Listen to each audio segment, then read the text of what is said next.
तो विधाता को प्रतिकूल और काल को कठोर देखकर धीरज धरो।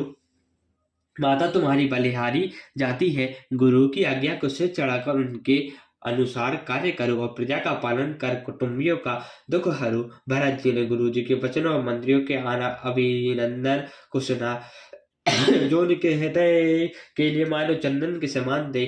फिर उन्होंने शील, स्नेह और सरलता के रस में सनी हुई माता कौशल्या जी की वाणी सुनी। सानी साला रस मातु बानी सुनी भरत व्याकुल भये लोचन सरोरो रवत सींचत बेरर और अंकुर नये सो दशा देख समय तेहि विसारी सवै ते की तुलसी सराहत सकल सादर शिव सहज सनह की।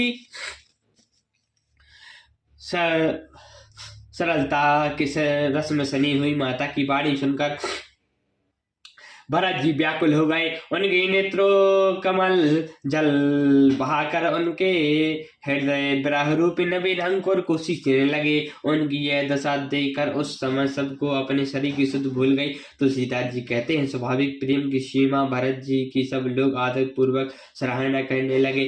भाई तू कमल कर जोरी धरी रामा धुर धुर धुरंधर धीर धरी सिया रामा वचन माहू जनु बोरी देत रामा उचित उत्तर सभी सिया रामा।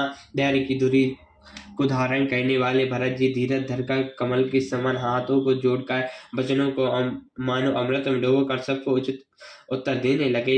मोहि उपदेशु दीन गुर नीका प्रजा सचिव सम्मत सब ही का और मातु उचित हरियायु दीना अब शीश करि चाहु दीना गुर पितु मातु सौमित बानी सुनि मन मुदत करौ भली जानी उचित की अनुचित किए विचारु धरहु जाई सर पातक भारु तम जो देहु सललक सोहि जो अनत आचरता मोर भल होहि जति विनय समुझत कहनी के तवाहि होत परितोष न जी के अब तुम विनय मोर सुन लेहु मोहि अनु रात सिखावनु देहु उत्तर देव क्षमो अपराधो दुखत दोष गुण गनाई न साधु।